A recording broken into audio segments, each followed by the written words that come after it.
Good morning, good afternoon, good evening, and welcome to today's Caffeine for the Soul. As always, I'm going to begin by setting the table and talking a little bit about our topic for today, which is, in fact, the old catchphrase for my my company. So my company is called Genius Catalyst. My corporation is called Genius Catalyst.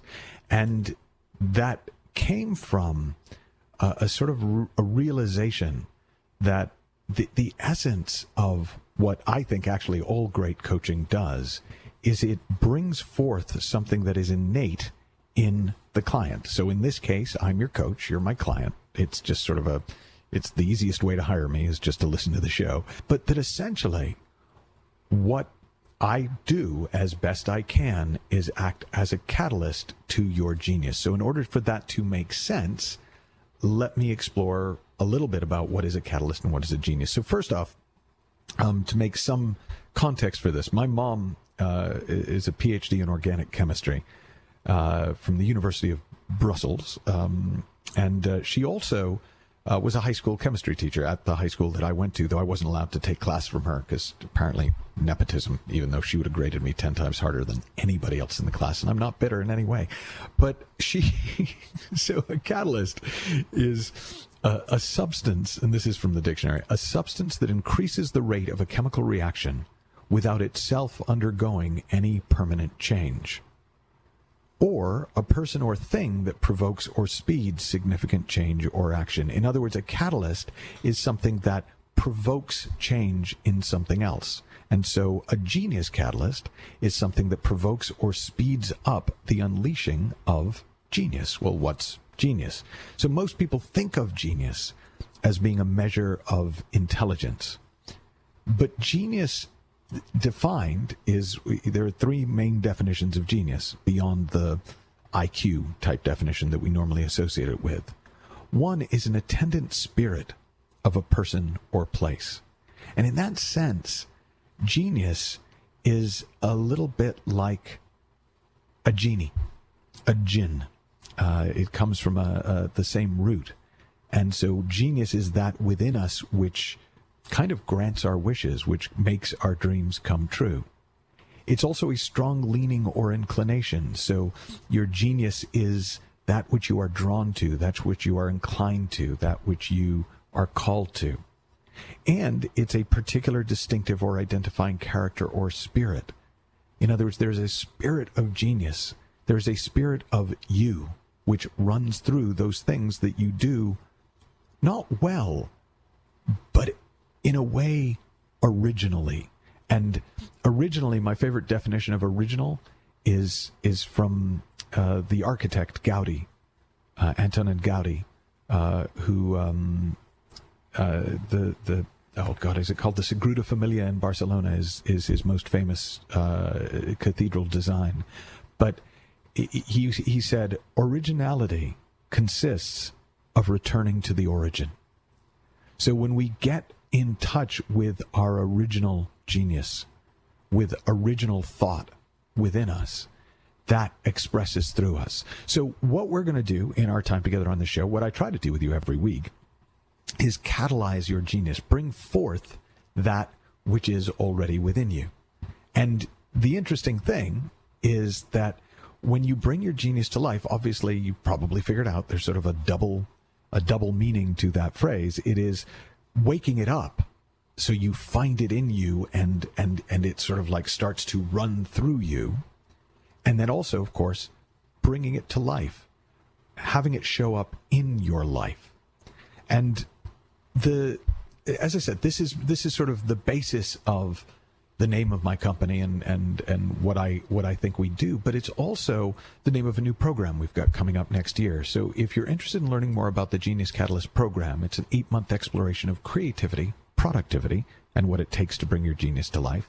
Go to michaelneill.org/Genius Catalyst program, and you can read about it. But I'm going to tell you about it now. I'm going to tell you not about the program, but about what is your genius? Why is it that we don't already all live our genius in every area of your life? I'll actually will read you this. This is from the information page for the program. What if genius wasn't the unique preserve of eccentric scientists, temperamental artists, or business savants? What if you had the same capacity for genius as Leonardo da Vinci, Marie Curie, Pablo Picasso, and Elon Musk?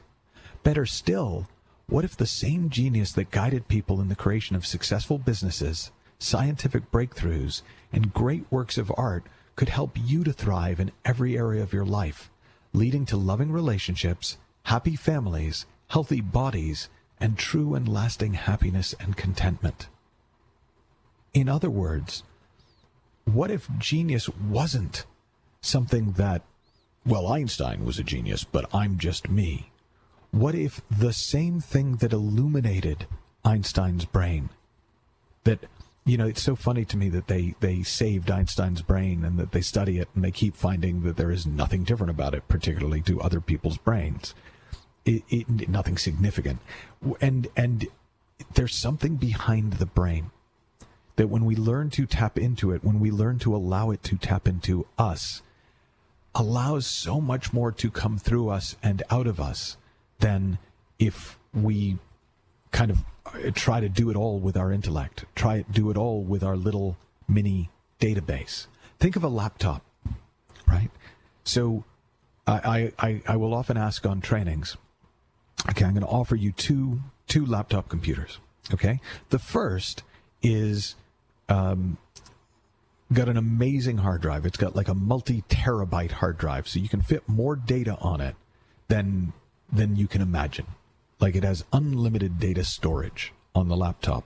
The only downside to it is it can't go online. Now, the other laptop that I could give you has no data storage. It's like a netbook or a Chromebook. It doesn't have any data storage, but it has a built-in modem so that it is online 24/7 anywhere you go in the world. Which laptop do you think would be more useful?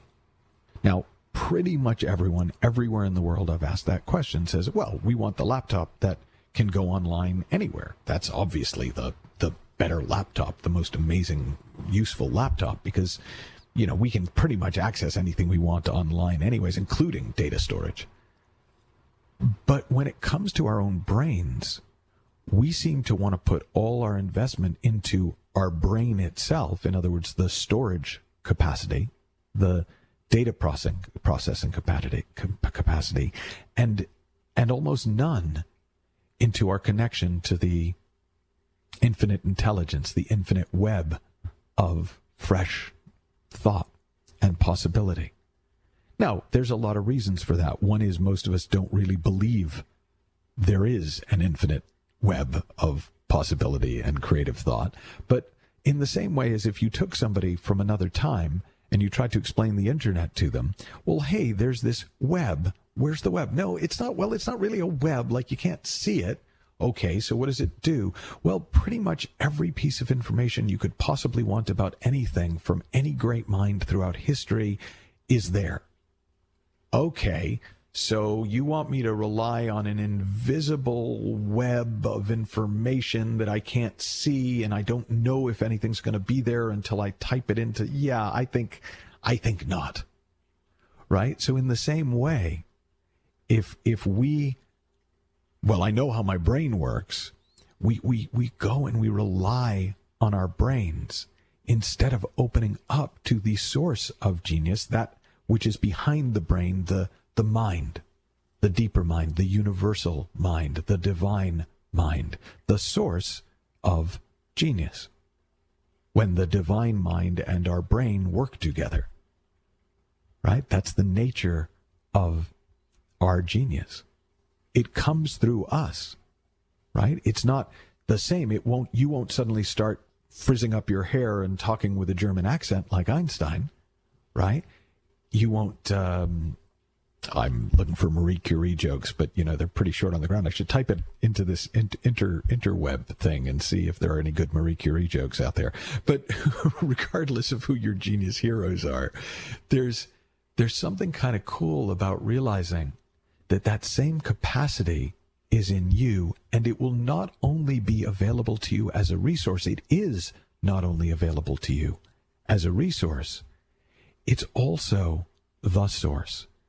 It's also the thing that if you make yourself available to it, other people will start to experience you as a genius. Da Vinci is a great example of that. Somebody who just made themselves so available to this innate genius, this attendant spirit of a person or place, this strong leaning or inclination, this peculiar, distinctive or identifying character or spirit, and literally allowed it to come to life through him in every area of his life. And this is, for me, one of the most significant things that I have come to see about genius. What if genius is innate and genius is infinite?